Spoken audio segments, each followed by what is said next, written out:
most beautiful love story that I've ever read. That's brilliant. We never saw it that way. No, it was just life. And Christopher always says we do it a day at a Day time. at a time. Audio Jungle.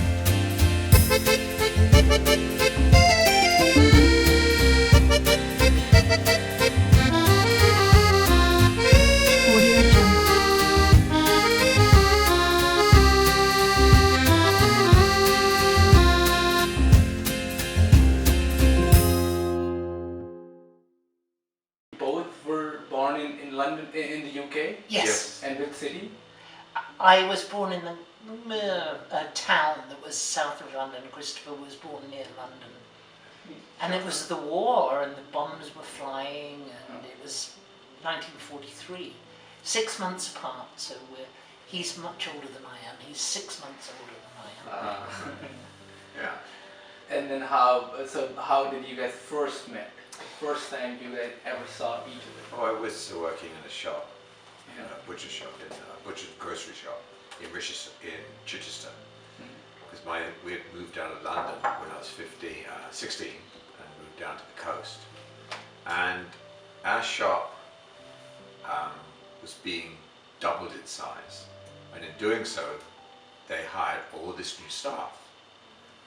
And Christine was one of the new staff. Oh. So she came to work at the shop, and I was working out in the prep room in the butcher's room at the back. And we weren't an item. No. Everybody was chasing Christine. Oh, rubbish. I don't remember. Yeah, they were. Yeah, I wasn't going anyway. So actually, we didn't have anything much to do with each other at all. And then Chris has her story about what happened, which I'll let her tell. When she was in digs in Bognor Regis, her parents had gone back to Aden, and they'd left her here, and she went and put her into digs, and that was in Bognor Regis, and she was working in Chichester.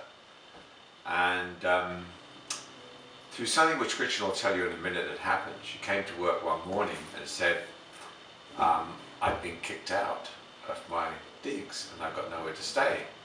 I said, so what are you going to do? She said, oh, one of the girls had put me up.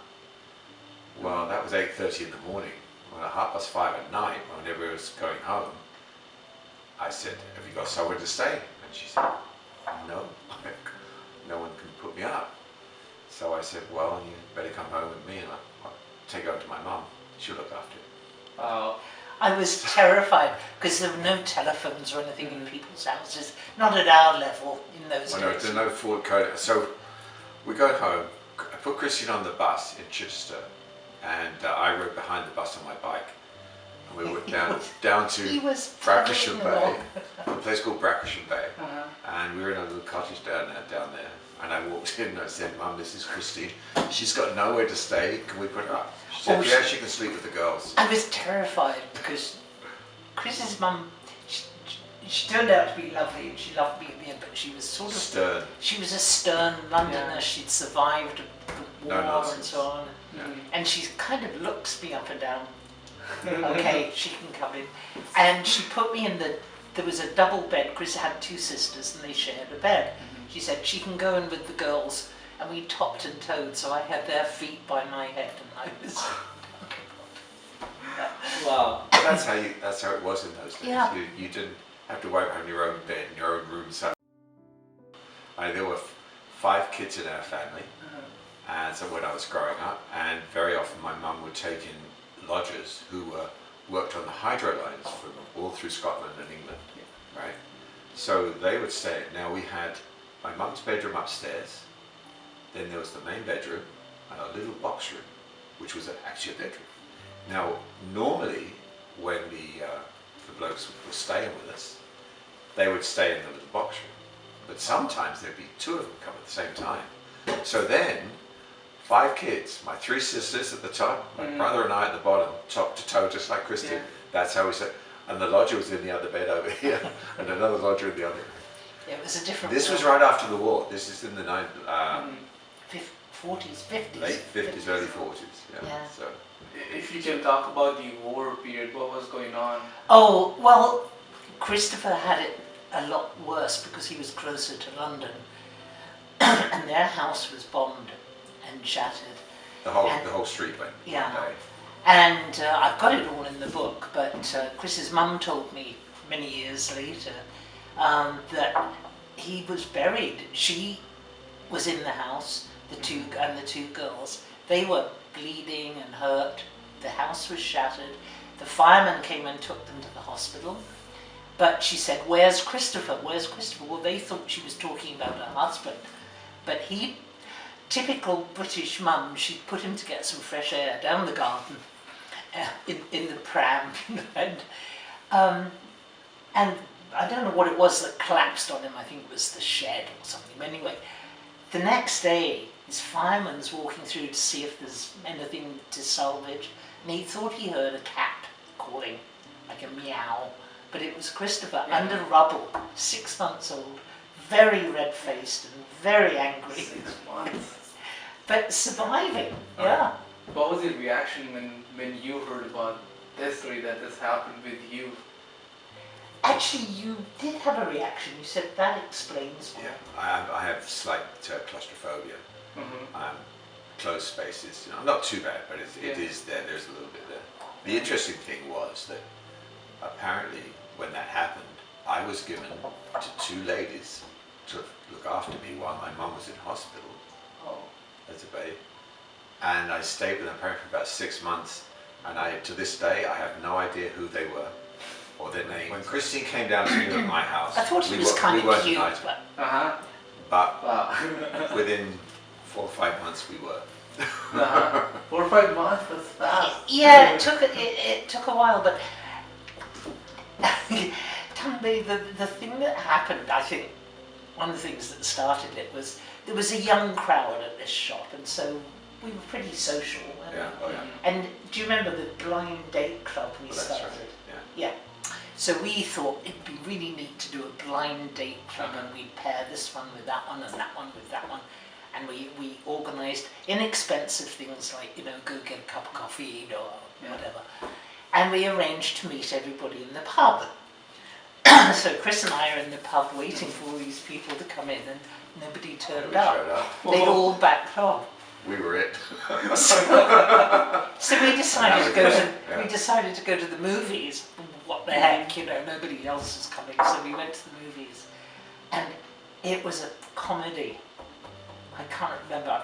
I looked it up and it's in the book. I can't remember which one it was, but Peter Sellers, I think. Anyway, laughing is great for romance. It really is. And then as we're walking home, Christopher put his arm around me and...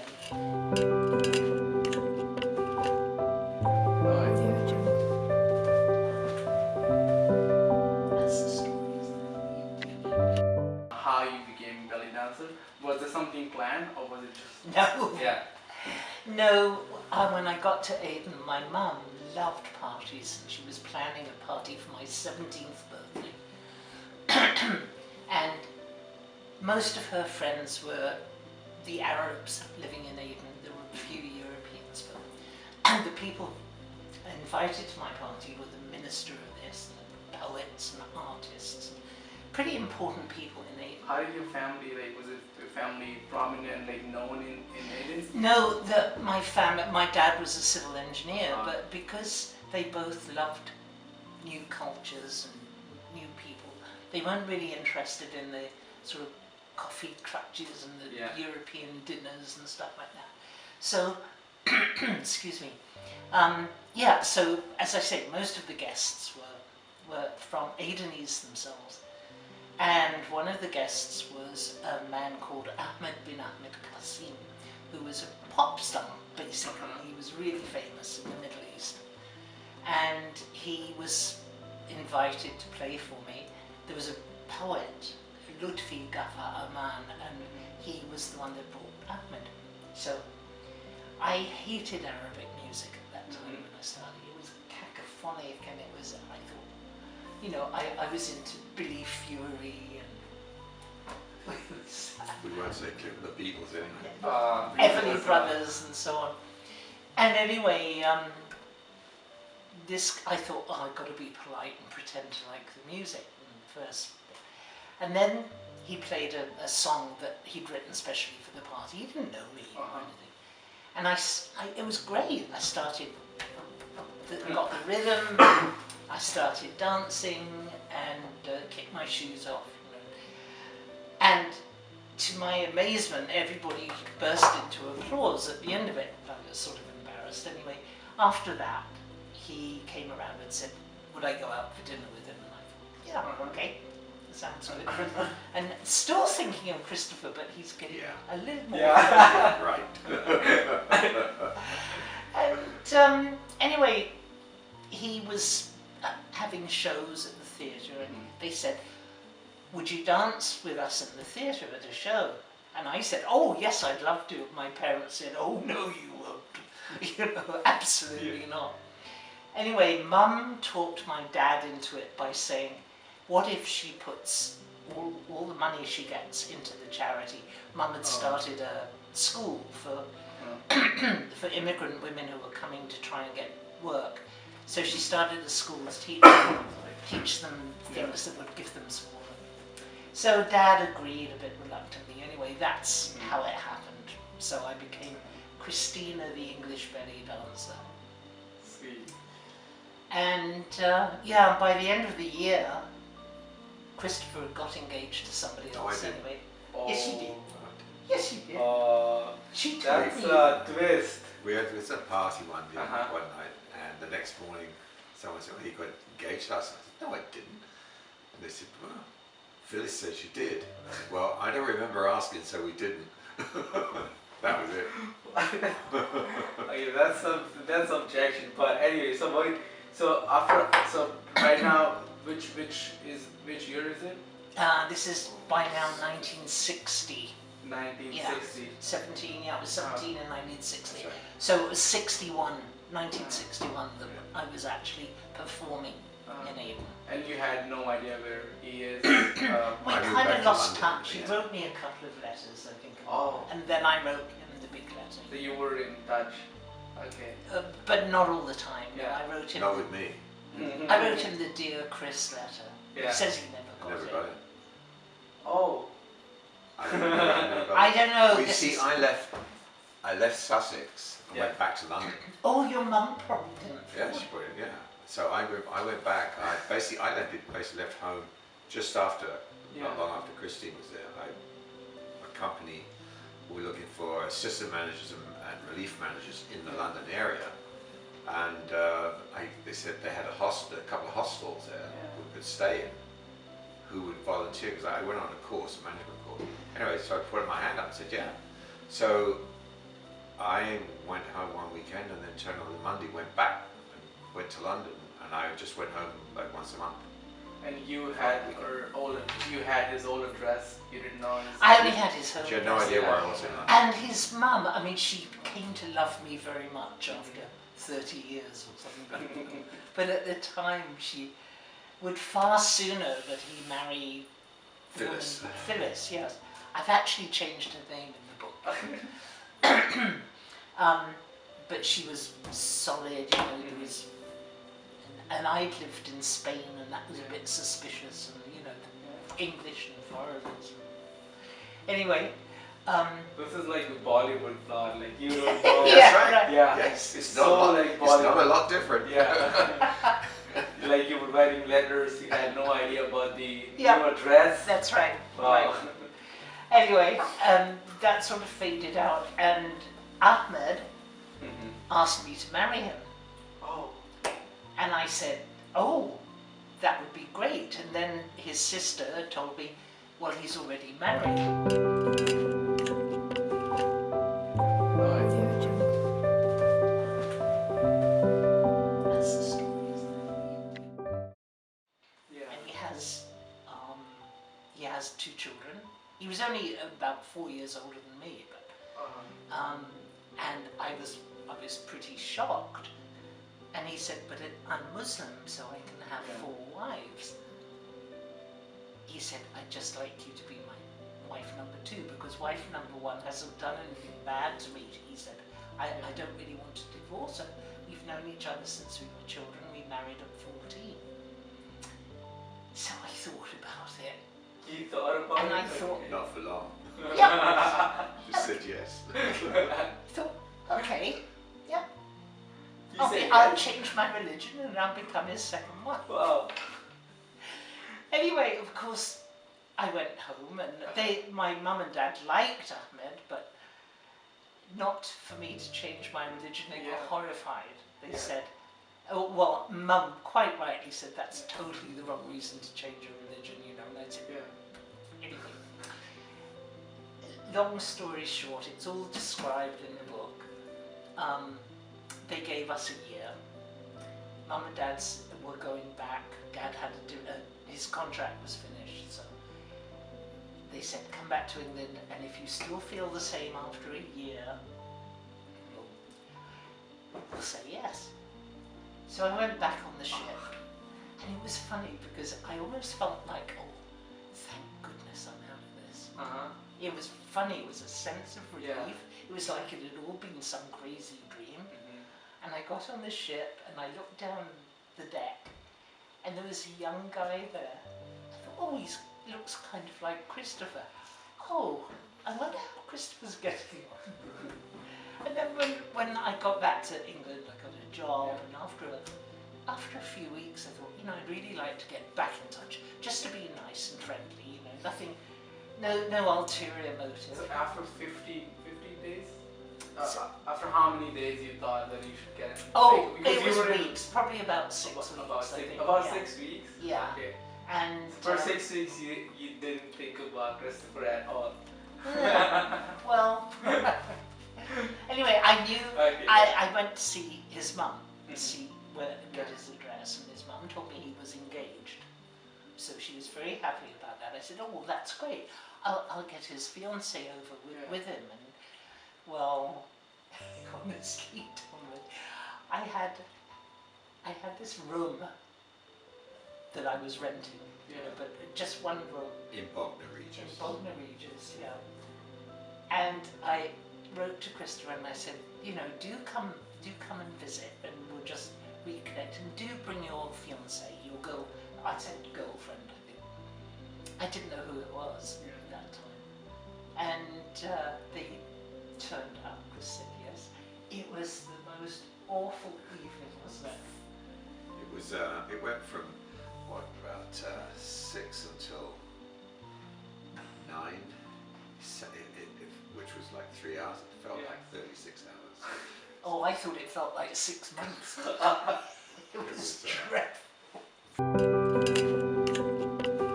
Audio Jungle. That's the story, isn't it? Mrs. Gunn, that was Christopher's colleague, you know, and she met me at the store and took me back to where she was renting these rooms, and we saw them, and that was fine, but I couldn't see a bathroom anywhere. And I said, oh, that looks great, but where's the bathroom? She said, oh, we haven't got a bathroom, love, she said. She said, but you're very welcome to have a bath in the tin tub in front of our fire, and we'll put a screen round you for privacy. I mean, even my grandmother in the country had a bathroom in her house. And the toilet. And the toilet, there was no It toilet was an outside inside. biffy in the back garden. It was outside. It did look like the back garden. It was as big as this bit here. That was it. Yeah. Oh, it was dreadful.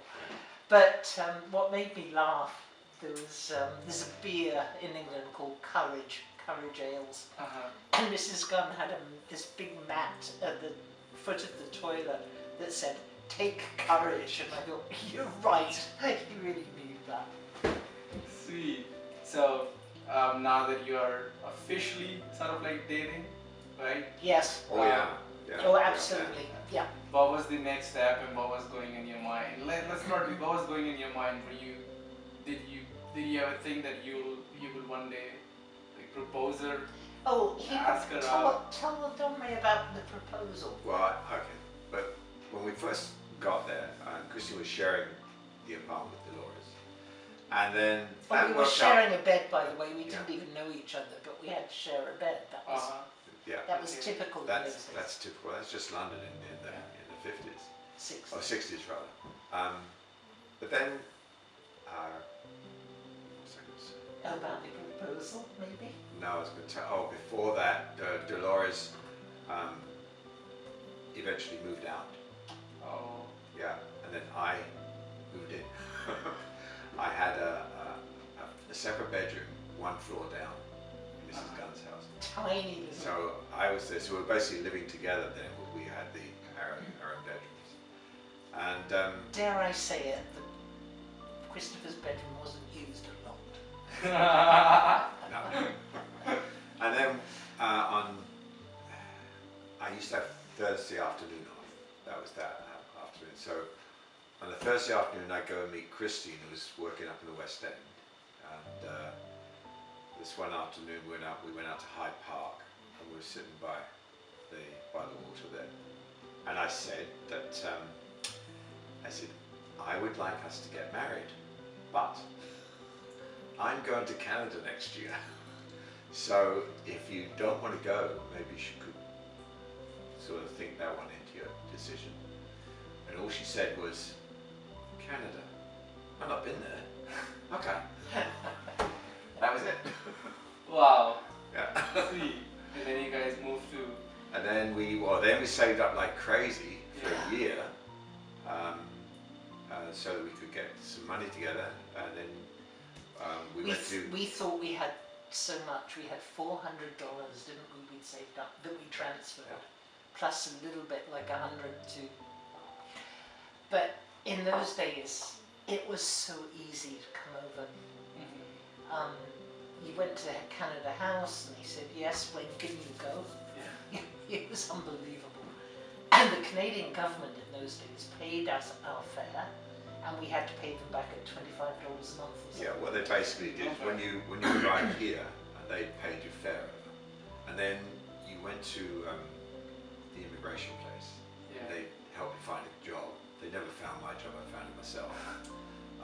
But once you got a job, you had to report to them and tell them how much you were earning. Then they calculated an amount for you to pay back, repayments to them for the cost of the fare, which is fair enough. Yeah. But No interest.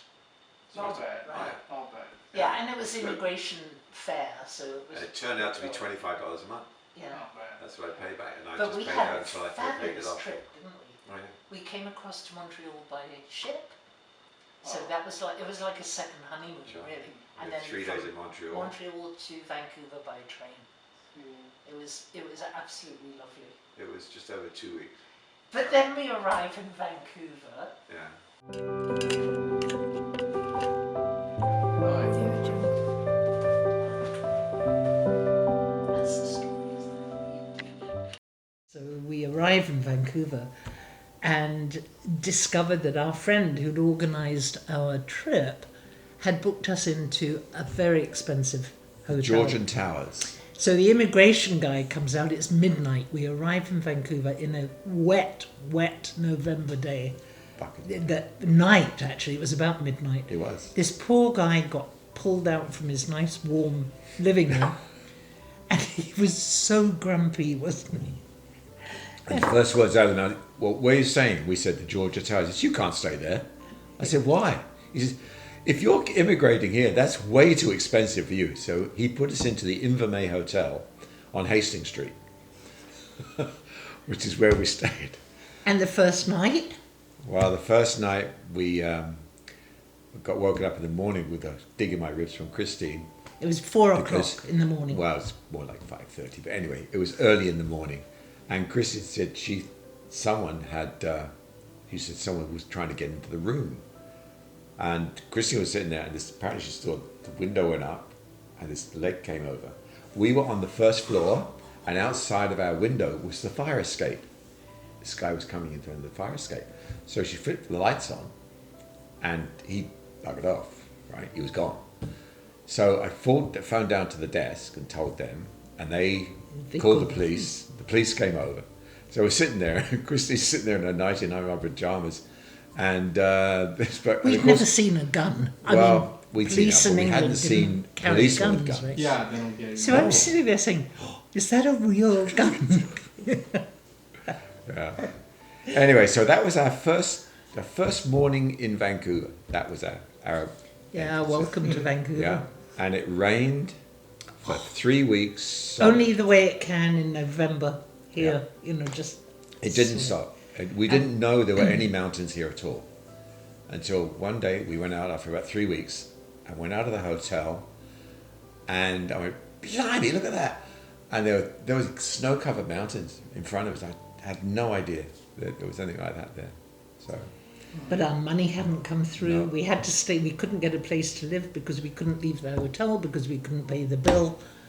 And we thought we were transferring so much, $400, that, we were terrified to carry it with us. So we tried to do a bank transfer. And it didn't come. It didn't come. and finally it did. Yeah. And then we, the little hotel was fine, and the manager was very good. He just said, "We'll look after that when he comes in." So Yeah, very... that old task, I looked after him, and then we found a little apartment up on 21st and Canby, and we moved in there, and that was the beginning of our new life in Canada. Yeah. So, yeah. That day and now this, how do you feel? Like, when you look at your journey again, when you think about your journey, what sort of comes to your mind? Well, for now, Yeah. I look at 21-year-olds and I'm thinking, goodness, were we like that? Because we thought we had the world in our hands, didn't we? We Sure. just, yeah. And Well, and we now, didn't know anybody here. now my granddaughter is 19 and I get worried about her and then I think, no, wait a minute, what was I doing when I was 19? Oh my God, I hope she's not doing that. When looking back on the life, I've always said that there are opportunities that you're meant to take. There's opportunities you're meant to pass up, right? And I think that coming to Canada was the one I was supposed to take. And I've never looked back. We came to Vancouver. We've been here ever since. I love the place. I love where we live now. We were in Vancouver for a long time. But Well, now we we're lived here. in Fort Langley since 1980. I mean, we moved here because my dad was coming over to live with us because my mum had died young. And this was as close as we could get to a sort of English village, wasn't it? Yeah. Which we knew he'd feel comfortable in. And we loved it because it was full of antiques. But when we moved here, it was so unknown, apart from the fact that it had the fort and people would come out for school trips. And I remember being with some friends in Vancouver saying, oh, well, I better get back because I've got to get to Fort Langley. Why? It's 10:30 at night. I said, well, that's where I live. You live in Fort Langley? Nobody lives in Fort Langley. We just go there on school trips. Now, that was 1980. Look at it now.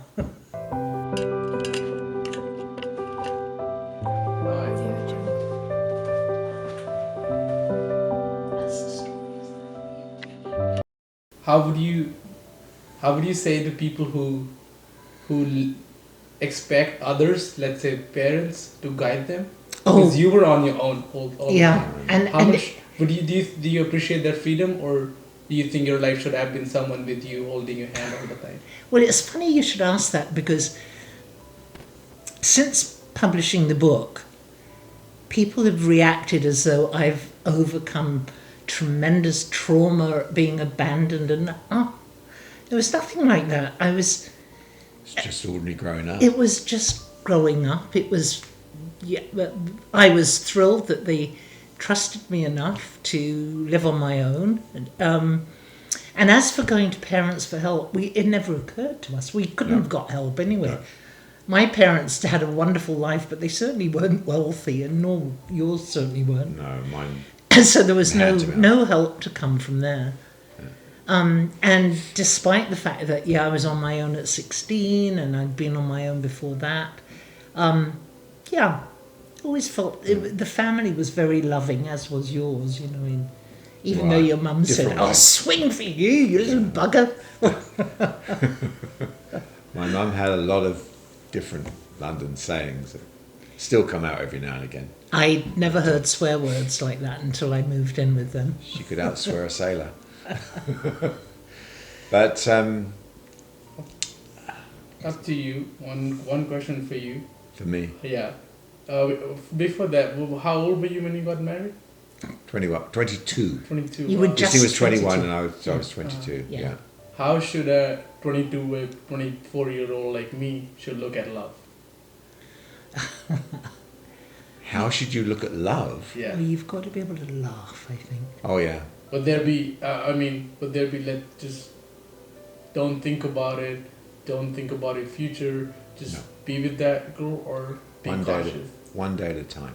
I've done that all my life. It's one day at a time. You can't, if you plan too far ahead, you ever heard a thing called Murphy's Law? Yeah. If you plan too far ahead, I'll guarantee you Murphy's Law will turn around and give you a kick up the bum. That happens. So you just take it each day at a time, make the most of it, and you'll be fine. That's it. I think you've got to follow your heart too. Yeah. You know, you really do. I have a firm belief that inside you really do know your soul, if you like, knows what's good for you, knows what's right, and you can feel it, I think. And When we yeah, came to sometimes Canada, it. when we came Sometimes to you get Canada, kicked. we didn't have anybody here. Nobody. It was just the two of us, and we made friends pretty quickly. That was okay. We had lived in different apartments and basement suites and that kind of stuff, and finally got a place downtown. And we had our ups and downs. Oh yeah, it's been Like a the roller time coaster. when Christine came in one day and she said, she said, "We're going shopping." I said, "What do you want?" So she said, I need a new lipstick. And I This was just very said, early I on. said the wrong thing. All I said was, "Why? You already got one." But in those days, it was something we did that we'd always done. Christopher would take my paycheck and he'd give me money that he thought Which was I the way we were needed. brought up. And it was the way things were done. And it was the lipstick that everything blew apart. I Straw thought, that broke the what's camel's wrong back." with this picture? You know. So yeah, we laugh about that because, you know, now we'll say, "Well, you've already got one if you want something." But that we separated over that. I mean, it blew up and blew up. We stayed friends because we didn't have any family here, and we dated. By now, we'd been married about 5 years, something like that. Yeah. Maybe, about 4 yeah. years, yeah. And 4 years. we separated, but we dated, and that was so important to keep those lines of communication open. And besides which, Chris was a much better cook than I was, so I'd sort of take a walk and find myself by his apartment. "Oh gosh, hi, how are you? Oh, that smells good." And I'd go in and have half his meal with him. But we got back together, and things changed. We had separate bank accounts. That's the That first was thing we the did. key. Yeah. When we got back together, Christine had her bank, I had my bank account, and we decided who would pay for which, and then that made So a we split division, it. and we do that to this day. Even now, yeah. Yeah, it's no different. That works for us. And It it wouldn't works. work for everybody. You know, everybody has to find Sure. their solutions, I think. Yeah. Yeah.